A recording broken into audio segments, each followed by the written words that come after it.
Welcome, everyone. We're going to get started.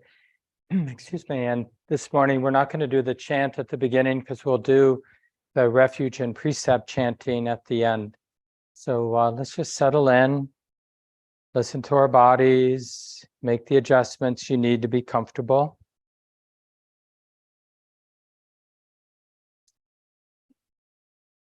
Opening the heart and imagining that we actually belong here.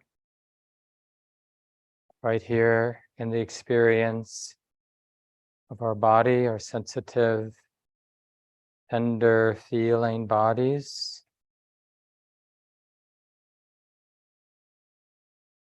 Although it may not be always easy, as if it's safe to be feeling what we're feeling now. Safe enough to relax a little bit, at least, to soften some.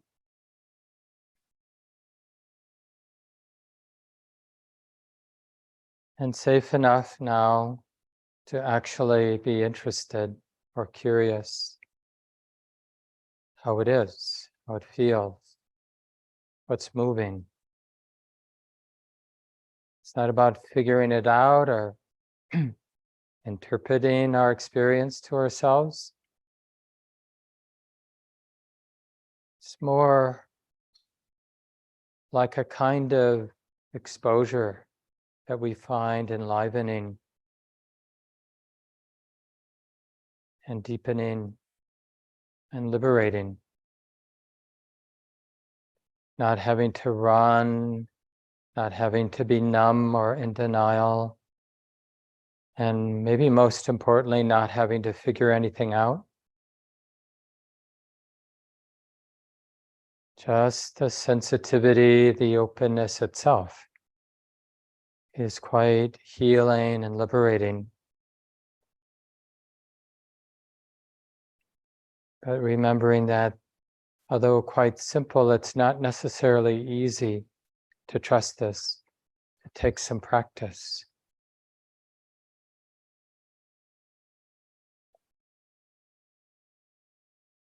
And practice isn't about you or me thinking about it right now. It's really all about experimentation right here in our own body and mind, our own heart. What is it to recognize right now that this is being known, that this is what's moving here for me? This is what the heart, the mind is sensitive to, this experience that's being felt, being known. Not my interpretation, but what it is in this more simple and direct sense. The sense of exposure to life, to the way it is.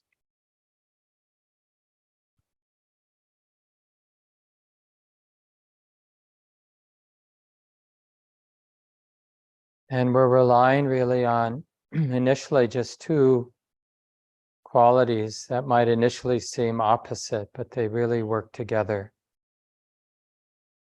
And that is the quality of interest and the quality of trust and relaxation.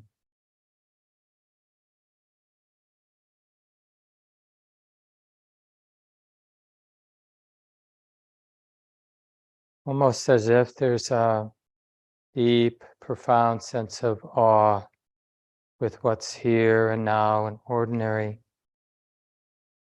Just this lived, vital experience of the body, sitting body, breathing body, feeling heart, sensitive heart. Nothing needs to be left out or forgotten.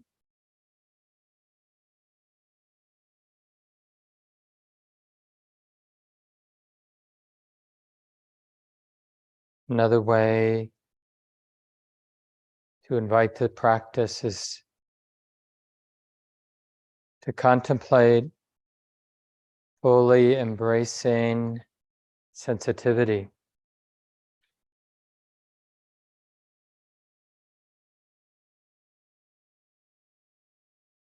even if it appears a little scary or edgy to be open in this way. Maybe that's okay. You can find out for yourself if it's not okay. Then just adapt and adjust in a way that makes this opening, this softening, this embracing of sensitivity safe enough.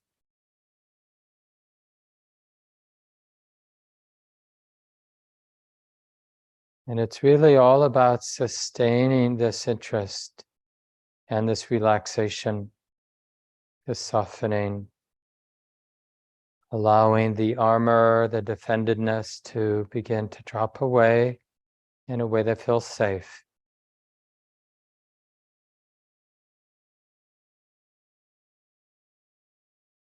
And each of us, for ourselves, we're investigating, is this kind of opening the way forward in my life? Is it a kind of refuge for me in a practical, real sense? Or do I need to rely on being closed off, fixed about this or that, my fixed ideas about this or that? Can I directly, immediately check out this possibility of being open and undefended and sensitive, not defining, not having to explain or have a fixed view about anything? Really sensing what that word openness points to in our actual experiencing now. And how being open really supports intimacy. And how more and more everything feels alive and maybe even in moments a little wild, vital, unknown, but all in a good way, in a trustworthy way.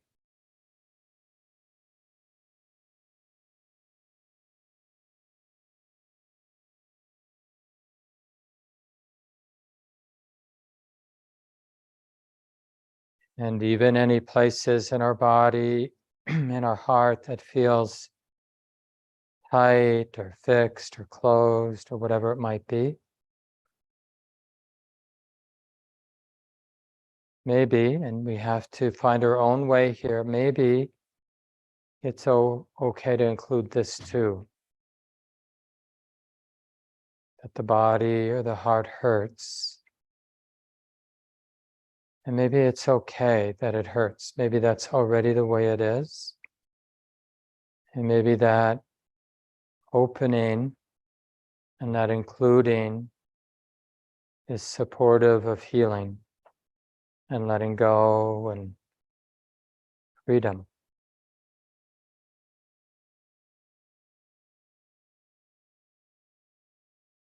But again, it's not about believing anything I say. It's really just experimenting with your own experience, your own exposure to your life right here and now. Not your interpretation of what's going on, but in a more direct, elemental sense of opening, feeling, allowing, trusting this connecting, this sensitivity. Again and again.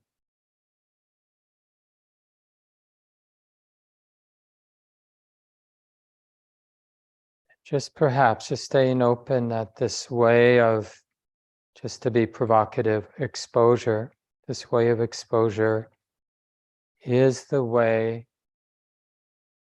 that's healing and liberating, being intimate with the way it is. And we use our body, we use breath, we use sound, these ordinary experiences that are relatively accessible. We can remember that breathing in is like this, or sitting, the body sitting is like this, or hearing is like this. So these anchors are like doorways, gateways back to the never-ending practice of being intimate, exposed, and then enlivened by the exposure. And little by little, discovering the not having to control, the not having to define, the not having to judge. Even when the mind's reacting, there can be that radical acceptance.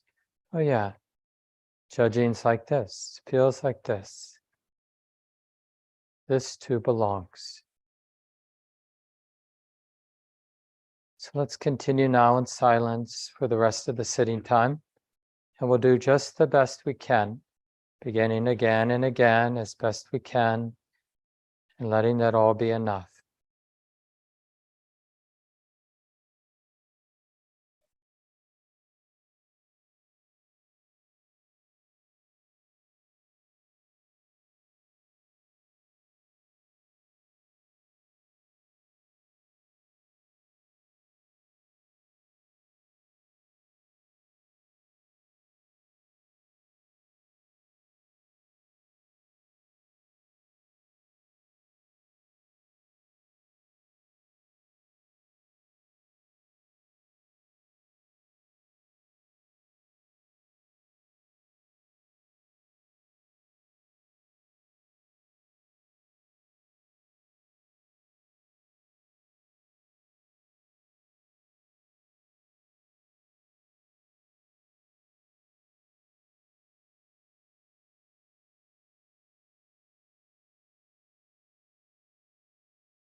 For another 5 minutes or so, we'll continue. And remember, keep it simple. We're simply remembering that this moment, this experience is being known. So in that sense, we're keeping the present moment in mind, or we're recognizing what the mind is knowing. So any experience will do. But remember, you can come back to the experience of sitting, feeling the sensations in the body, or come back to the movement of the breath in the body, or return to the experience of hearing. But we're remembering that this experience is being known. And in that way, we're learning to trust awareness of the present moment, learning how to abide in that open sensitivity.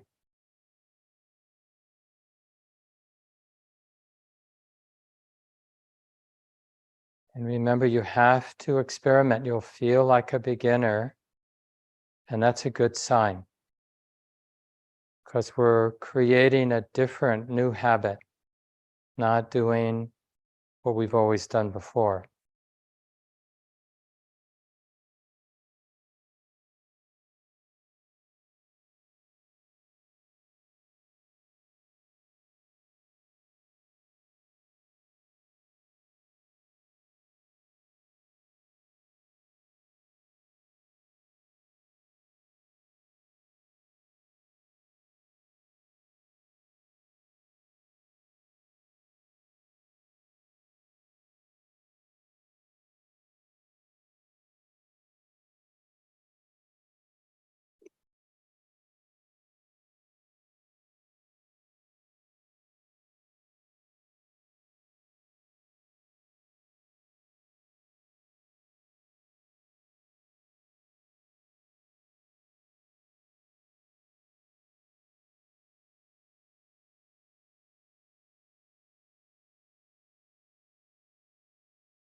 Just keep sitting for another couple minutes.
And we'll take a little time, stretch your body as you need to so you feel comfortable.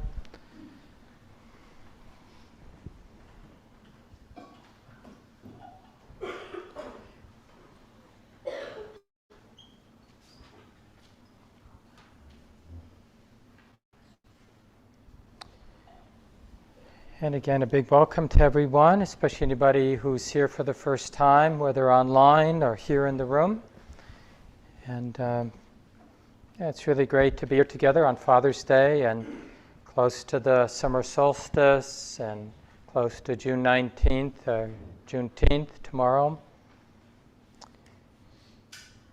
And I started last week just a never-ending investigation or discussion of, the Buddha makes a big deal about awareness. And it's really appropriate for us to wonder, what is the big deal about awareness? Because on the surface, or from a superficial point of view, it doesn't seem like much to be aware because we, probably wrongly presume we are aware and we know what awareness is and we know what it does. And it ain't much of anything. It's great to be aware, but, it's not like money in the bank or, a healthy body or these other things that, apparently to us seem important. Because one of the things we do around the equinoxes and the solstices is we do this more formal recitation that we'll do a little later this morning, the refuge and precept recitation. We do it as a community 4 times a year. It takes about 10 minutes. We'll just read it together. Anybody who wants to join in. Before here in the room, the kids will come in at 11:45. And part of that recitation is we take refuge in the Buddha, the Dhamma, the Sangha, which are Pali words, as you probably can guess. Buddha means to be awake. Dhamma or Dharma means awake to the way it is, intimate with the conditions, the underlying nature of the way it is. And Sangha is that way of being, that way of participating that comes out of intimacy. When we're really connecting, opening, sensitive, intimate, then how do I show up in the world? That's that way of participating. That's called Sangha. So it's aspirational. Like when we call this, whether you're online now or here in person, the Common Ground Sangha, which, is an appropriate way to use that word Sangha. We don't mean, if you're in a kind of frustrated, bored, or whatever mood, that's not Sangha. That's just ordinary boredom or ordinary frustration or whatever emotion is established in our heart at any given time. But when there's that wisdom that knows there's boredom and isn't afraid of it and isn't confused by the frustration or the boredom or the hatefulness or the envy or whatever less than, wonderful emotion or attitude you might be having right now, well, that capacity to be intimate and not confused by the ordinary conditioning of our heart and mind, that's worthy of the word Sangha, right? Because then we're modeling for everyone around us, how to be real. How to be real when you have a mind like this, a heart like this, a body like this, a world like this. How to be real, how to be all in. So these are the refuges, and then we take the 5 precepts, which are all about non-harming. And I'll go over those, or we'll hear those when we recite them together in a little bit at 11:30. We'll do that. But right now, for the next 15, 20 minutes or whatever we have, I want to talk about this refuge and awareness and what's the big deal about awareness and how is it, this word we use, awareness, mindful awareness, how is it onward leading to liberation, to what our heart actually wants, deeply aspires to. The Buddha talks about it as the cessation of dukkha. the heaviness, the burdensomeness of our heart. And especially that more subtle, existential, uneasy feeling we have a lot of the time. It's in a sense always there, but it can be masked when the conditions around us are really nice and we get enlivened by the pleasantness of whatever's going on around us. But after a while, this is the warning I always jokingly say we should have on the side of the building: beware, or on our Zoom, when you enter the Zoom room, beware those who are inclined to learn the Buddha's teachings and practices of awareness, because you will find that sense experience, or ordinary, ongoing, lived experience, isn't ultimately satisfying. It's also not out to get us, right? It's neither satisfying nor some kind of evil force. Like the aging process isn't some evil force out to get us, or how unworkable intimate relationships ultimately are, or anything is, right? Anything in this conditioned realm, which means what we normally refer to as our life or world, that's the conditioned realm. Things that come and go, including our mind, including our relationships, including everything. We wrongly presume that if I just got my act together and got really competent, I could somehow make my conditioned realm, my circumstances, my life satisfactory.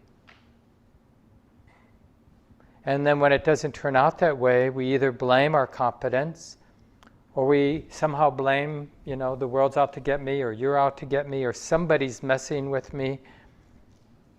Whether it's just the particular local conditions, like the weather, or my friend or partner or people at work, or somebody up there. We imagine some divine force that has forgotten about me, or is out to get me, or whatever. Some evil demonic forces. We have all kinds of ways of talking to ourselves about how it is. And the question, the really functional, pragmatic question is any of that a refuge? Is any of it ultimately helpful, pragmatically for us? Does it lead to well-being in a way that's trustworthy and long-lasting and onward, leading to even more well-being, more freedom, more release? Because if not, we might be interested in checking out, and we actually have to check it out, because as I'm sure, hopefully you imagine, believing in it doesn't help. But we hear these teachings from the Buddha on being awake, being aware, being intimate, and we might actually feel like, I'm just going to believe in that. And then you can see it, how does that work for you? It doesn't work very well to believe in awareness. But we can hear these teachings and about these practices, and then we can actually check it out. Like whatever the Buddha's talking about, or whatever Mark is talking about, it's got to be something here and now, whatever this awareness stuff is.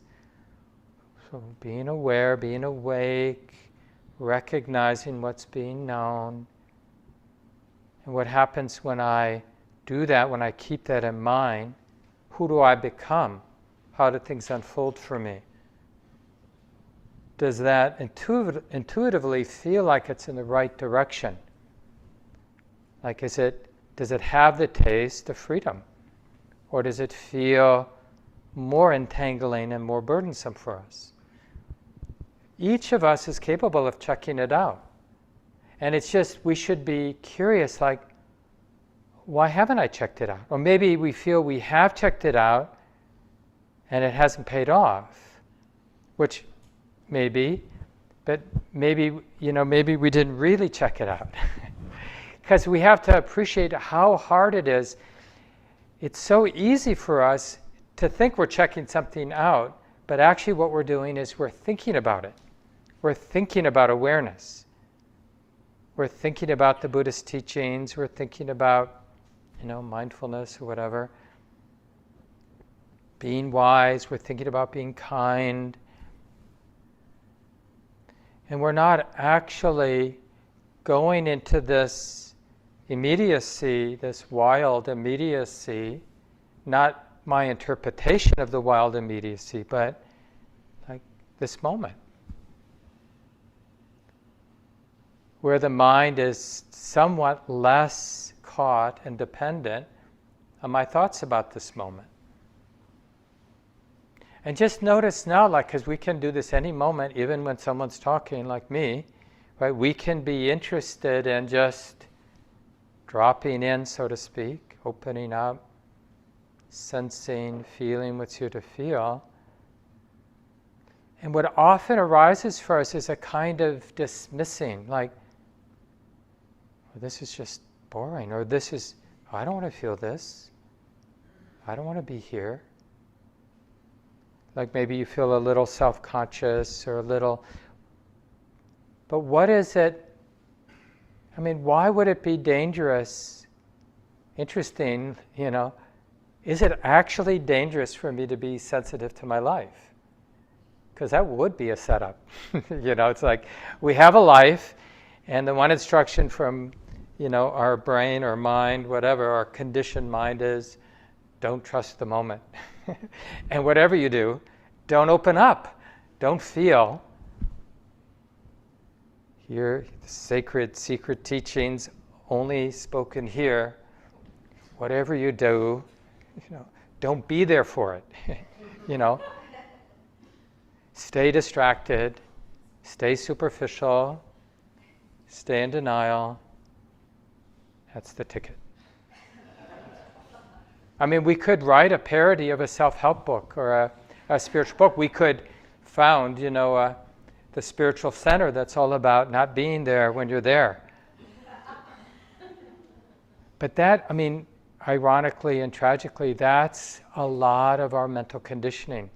It doesn't take too much clear reflection about our own life and just more generally the world of us humans, to realize how powerful, what force in human culture, in our minds, and more generally in human culture, is stronger than the force of distractedness.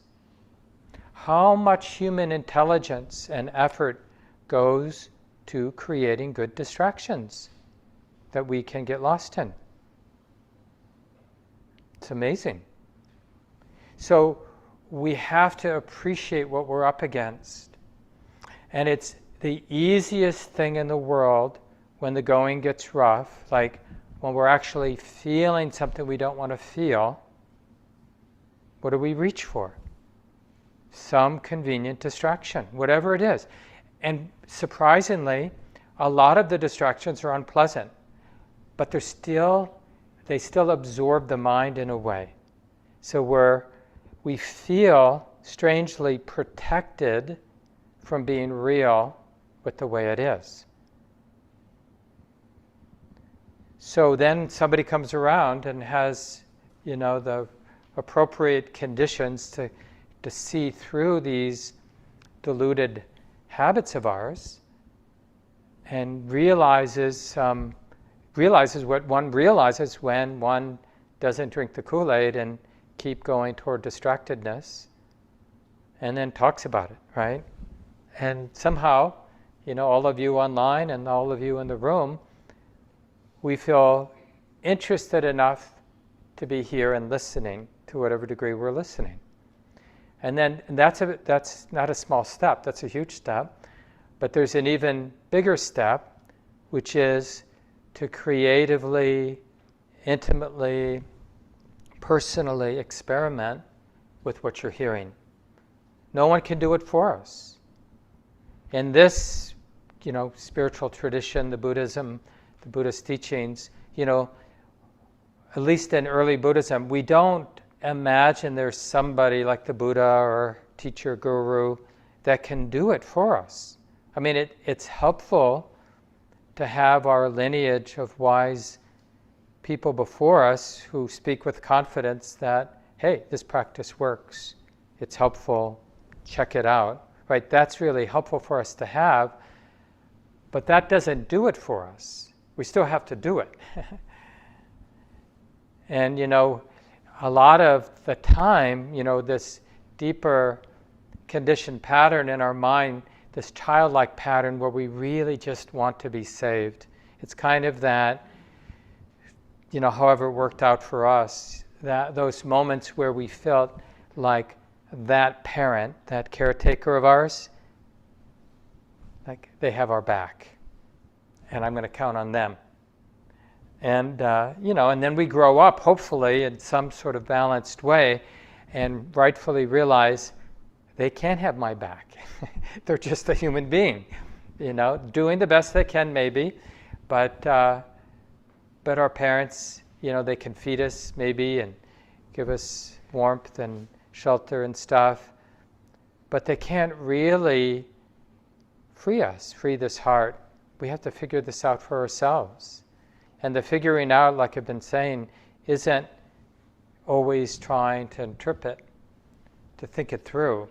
It doesn't really work. It doesn't mean that information concepts aren't helpful.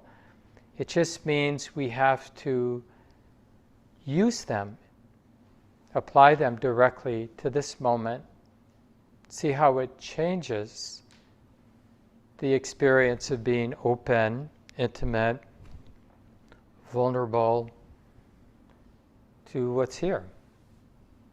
And we have to spend some time in that place. Ultimately, we want to spend time in that place even when we're being a parent or being a citizen or being a partner or being somebody engaged in the world. But that's not so easy because, when we're in social spaces, all of our social conditioning comes online. To be somebody, to interact, to make sure they get who I am, and all of that stuff. So when we sit in the morning or sit in the evening or go on our Buddhist retreat, we're creating conditions that just are simpler and more useful for this investigation. Is awareness a refuge for us? Is it onward leading to awakening? And are we actually in need for a refuge? The Buddha was talking to somebody, and this got recorded, passed down over the centuries.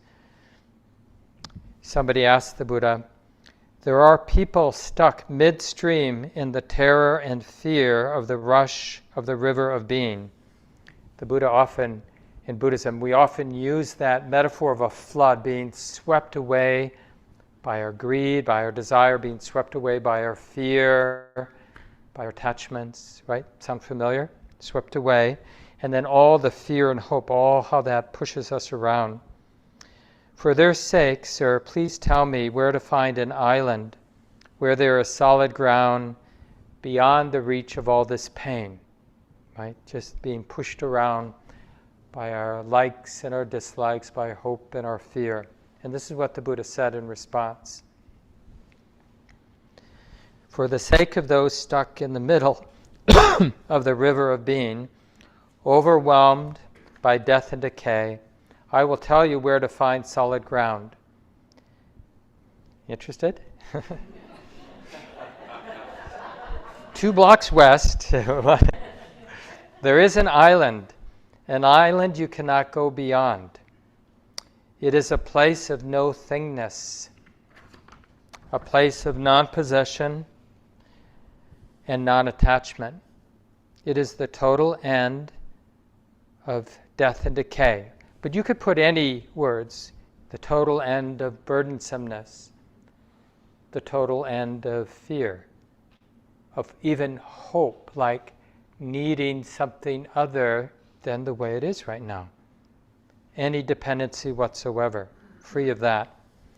And that's why I call it nibbana. And remember, nibbana is a word similar to the word at the time, 2,600 years ago, that meant a fire going out, the cooling down and the extinguishing of a fire. So something ceases. Some almost ceaseless hunger, ceaseless burning of our heart ceases. And the Buddha calls that cessation nibbana, or in Sanskrit, you might have heard the word nirvana, the same word, nibbana, nirvana. And then the Buddha says, there are people who in awareness have realized this and are completely cooled here and now. They do not become slaves working for Mara. Mara is a word where the Buddha personifies all of those, they're really those forces of delusion, of greed and hatred.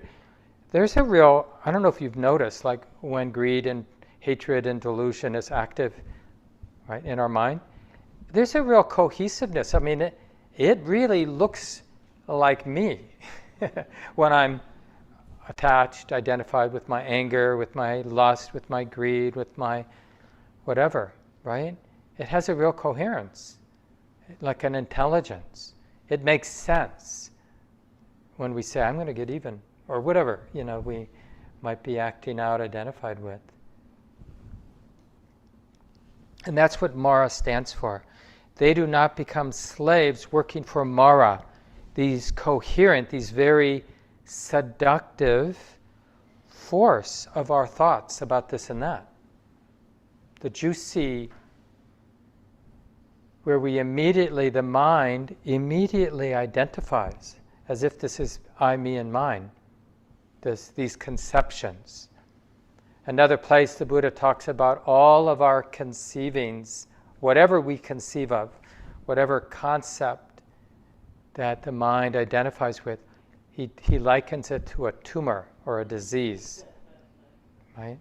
It doesn't mean that we shouldn't think.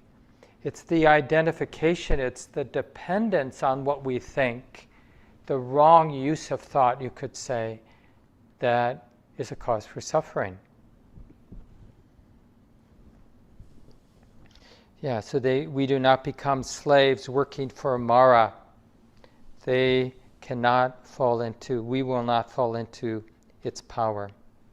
Right? And this is this awakening that the awareness supports, right? When we establish, remember awareness, and let's check it out right now, otherwise it will be just words. So awareness, and that capacity of awareness is always present, the capacity or potential.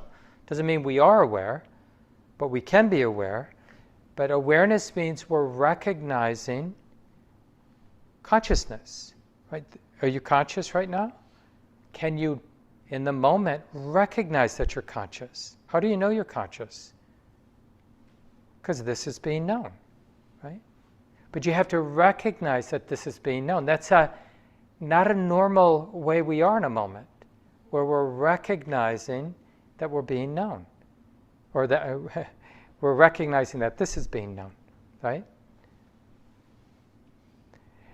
And so it's that deepening, strengthening of that value of awareness where we're making that more and more the mode. As we live our life, we have our daily training ground where the conditions are simple, the room is quiet, we're sitting comfortably, no, at least external distractions. Of course, lots of internal distractions, just the force of our thinking mind, right? That momentum of thinking isn't going to stop just because you come to Kamagon for a morning sit, or you find a quiet place in your apartment to sit, and your dog knows to leave you alone, and your roommates know to leave you alone, and your cell phone is off.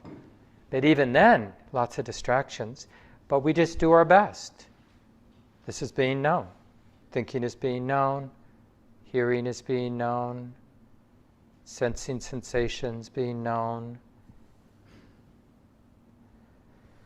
And if we check it out, we'll sense, perhaps, and this is for each of us to check out, is this a refuge for me?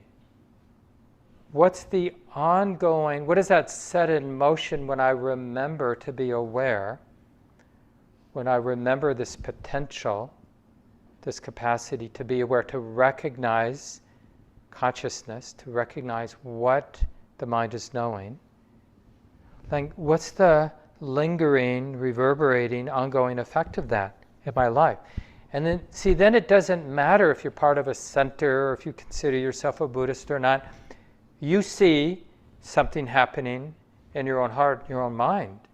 You're becoming somebody who is more aware, more awake. And you can trust that, and you don't need a label, right? You just need to keep valuing the remembering to recognize that this is being known. And as the Buddha says in one of the talks, all of the other wholesome qualities that you and I could generate, like being generous or being kind or being forgiving or being clear or being resilient, they naturally start to gather when we build the momentum of present moment awareness. You don't have to have a list of 24 wholesome qualities. Okay, in my 40s I'm going to develop this, and in my 50s I'll develop that, and by the time I'm 120 I'll have perfected all the wholesome qualities there are to perfect. That would be such a burden, a self-centered burden, you know. I have to become a perfect human being. Very few things are heavier than that. All we really need to do is create this feedback mechanism. And the way we do that, there's basically two feedback mechanisms. One is a feedback mechanism that is built upon distractedness and what that sets in motion. And if you want to know what that sets in motion, you just need to look at our world. Because when our minds collectively are primarily based on distractedness, then we get a world like this. So then we can check out on our own, like, but when I start to cultivate a mind, I can't do it for the world. Each of us individually have to do it for ourselves. I mean, we can support others, like making this kind of place possible. But when we personally cultivate that awareness, recognizing this is being known, that intimacy where the mind or wisdom is recognizing it's like this, not judging and not controlling, but just that connecting, opening, intimate presence. Oh yeah, it's like this now. So a really humiliating moment, it's like this now. A moment that may be triggering of a lot of pride, it's like this now. Everyone loving me, it's like this now. Everyone insulting me, it's like this now. Something ordinary, it's like this now. Right? Just valuing that and seeing, like, what kind of feedback loop does that set in motion? We have to do it enough to sense its wholesomeness. And as I've said many times, one of the more poignant things, one of our teachers that Shelley and I have studied with, Sayadaw U Tejaniya, said once at the end of a longer retreat, and he's written this and repeated this in different ways. If my students really understood the value of awareness, they would make the effort to be aware. They would remember to value awareness. It's the not understanding how valuable it is. It's easy to dismiss. It's just easy to dismiss. Just like as humans on the planet, it's easy for us to dismiss the air we breathe. We just feel like there's a lot of it. Or the water we drink. Or all kinds of things, right? We can just be oblivious to. Like that we're in this together in so many ways that we can be oblivious to. That we have to belong together. Otherwise, it just doesn't work. So what we're going to do now is our refuge and precept chant. And I've been putting in the chat, and I'll do that again for those of you who are online.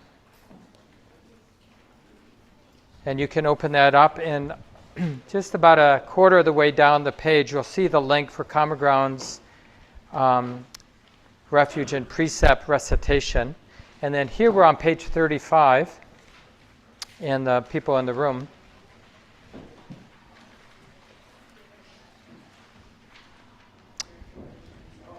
And while you're finding that, let me just make a couple announcements because this will take us right to the end.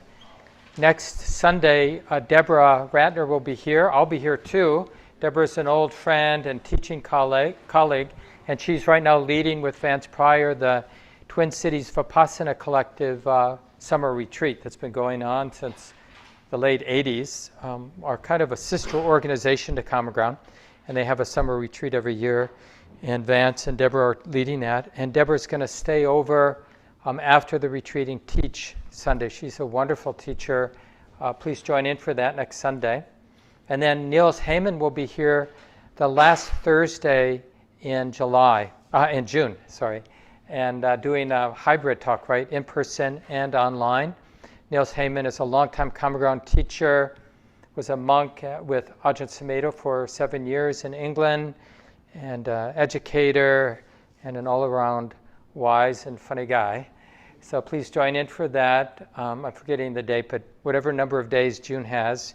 I think the 29th? 7 o'clock? It's on the bulletin board right outside. So Yeah. check that. Yeah, and on our public calendar online. So that's coming up. I'll do a retreat on the 24th, a day-long retreat. I think Shelley's doing a half day in July, first or second week in July. You can check that out. And they're still looking for people to lead mindfulness groups in prisons. You can contact Robin in the office if you're interested in that. Lots of activities out at the retreat property. There's an educator practice group the second weekend in July, I believe. And then Robin and I, Corey and Rick Condon are leading a renunciation practice period the 11th through the 15th of July. Then a 2-week work retreat. Corey Clementson, a longtime leader and our construction manager for a big renovation out at the retreat center that's over now, is just going to be out doing projects, leading practice during that work retreat last 2 weeks of July. You don't have to come out for the whole time, of course, but if you want to go out for a day or more, just let us know. It's really a great time to connect with the community. So those and many other things coming up. Let's do our refuge and precept recitation now. So hopefully you have that in front of you. We'll begin with 3 bells. Then we acknowledge our teacher, the Buddha. And then we'll be doing this mostly in Pali, but with the precepts we'll also read the English and Thich Nhat Hanh's comments.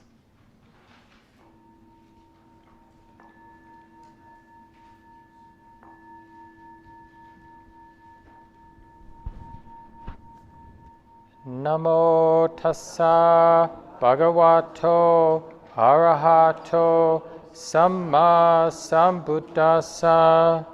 Namo tassa bhagavato arahato samma sambuddhassa. Namo tassa bhagavato arahato samma sambuddhassa. Buddhaṃ saranang gacchami, Dhammang saranang gacchami, Sanghang saranang gacchami, Dutiyampi Buddhaṃ saranang gacchami, Dutiyampi Dhammang saranang gacchami, Dutiyampi Sanghang saranang gacchami, Tatiyampi Buddhaṃ saranang gacchami, Tatiyampi Dhammang saranang gacchami, Tatiyampi Sanghang saranang gacchami.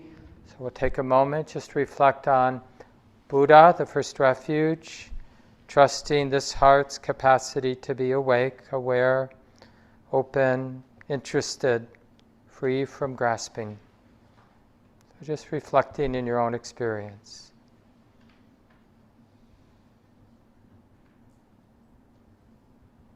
And the second refuge, Dharma or Dhamma, trusting the heart's capacity to connect with the conditions, with the way it is right now. Being intimate.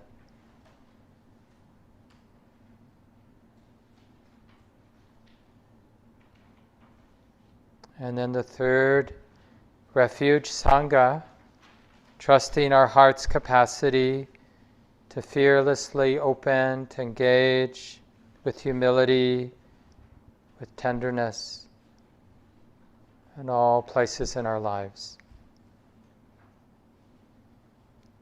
Living and engaging from this place of intimacy. Good, and now let's do the 5 precepts. And we'll do the Pali, then we'll read the English, and then I'll read out loud Thich Nhat Hanh's comments. He's a wonderful teacher who passed away about a year ago, and it's just his reflections on each of these 5 mindfulness trainings. And if people, if you want to read out loud the comments with me, feel free to join in. But let's do the Pali and then the translation. So the first precept, Panatipata where ammani sikapadang samadhiyami. I undertake the training to refrain from harming living beings. Aware of the suffering caused by the destruction of life, I'm committed to cultivating compassion and learning ways to protect the lives of all beings. I'm determined not to kill, not to let others kill, and not to condone any act of killing in the world, in my thinking, in my way of life. This is the first of the 5 mindfulness trainings. I vow to study and practice it. So take a few moments and just contemplate what non-harming might feel and look like in our lives.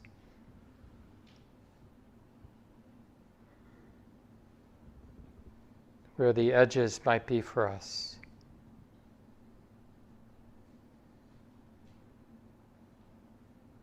And now the second.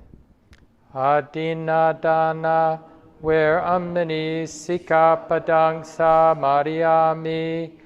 I undertake the training to refrain from taking that which is not given. Aware of the suffering caused by exploitation, social injustice, stealing, and oppression, I'm committed to cultivating loving kindness and learning ways to work for the well-being of all beings. I will practice generosity by sharing my time, energy, and material resources with those who are in real need. I'm determined not to steal and not to possess anything that should belong to others. I will respect the property of others, but I will prevent others from profiting from human suffering and the suffering of other species on earth. This is the second of the 5 mindfulness trainings. I vow to study and practice it. So again, just take a moment or two and reflect what that might feel and look like in our lives.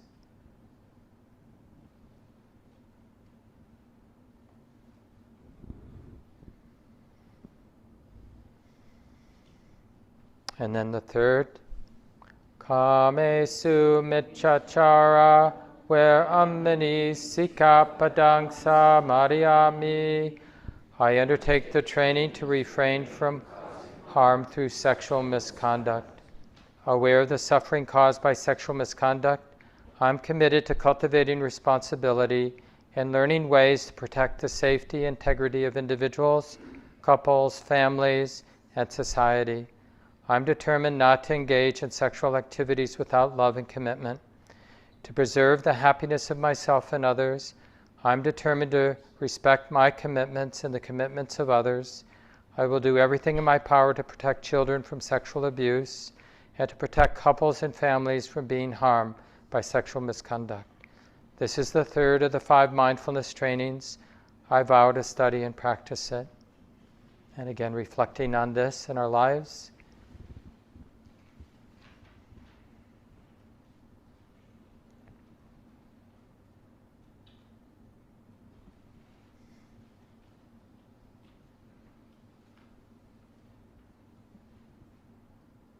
And now the fourth, Musawada, where ammani sikapadang samadhiyami. I undertake the training to refrain from harmful speech. Aware of the suffering caused by unmindful speech and the inability to listen to others, I'm committed to cultivating loving speech and deep listening in order to bring joy and happiness to others and relieve others of their suffering. Knowing that words can create happiness or suffering, I'm determined to speak truthfully with words that inspire self-confidence, joy, and hope. I will not spread information I do not know to be certain, and will not criticize or condemn things of which I am not sure. I will refrain from uttering words with the intention of causing division and discord. I'm determined to make efforts to reconcile and resolve all conflicts, however small. This is the fourth of the 5 mindfulness trainings. I vow to study and practice it. And again, just what that might feel and look like in each of our lives.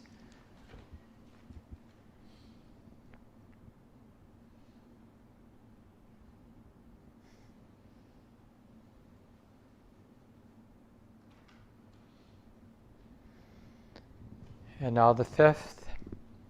Sura Meriya Majja Pamara Tana Where Amani Sika Padang Mariami. I undertake the training to refrain from the misuse of intoxicants. Aware of the suffering caused by unmindful consumption, I'm committed to cultivation of good health, both physical and mental, for myself, my family, and my society, by practicing mindful eating, drinking, and consuming. I will ingest only items that preserve peace, well-being, and joy in my body, in my consciousness, and in the collective body and consciousness of my family and society. I'm determined not to misuse alcohol or any other intoxicant, or to ingest foods or other items that undermine spiritual growth, such as unwholesome TV programs, magazines, books, films, and conversations. I'm aware that to damage my body or my consciousness with such poisons is to harm all beings. I understand that a proper diet is crucial for self-transformation and for the transformation of society. This is the 5th of the 5 mindfulness trainings. I vow to study and practice it. So again, we'll take a moment reflecting on what this might look like in our lives.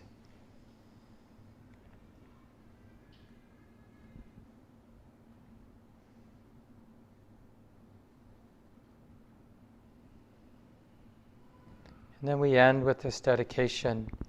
Idam me silang magafalanyana sa pachayo hotu. May my conduct to attainment of the deepest fruits of liberation. Taking these 3 refuges, undertaking the 5 mindfulness trainings, and practicing the way of awareness and insight gives rise to benefit without limit.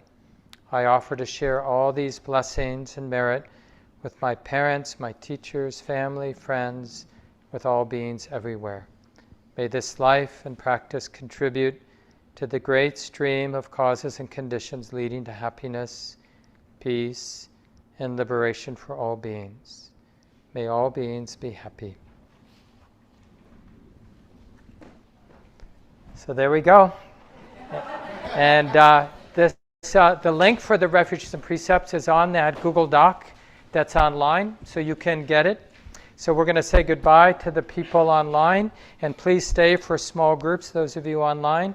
Lucy is here today, so I'll pass the hosting duties to Lucy so she can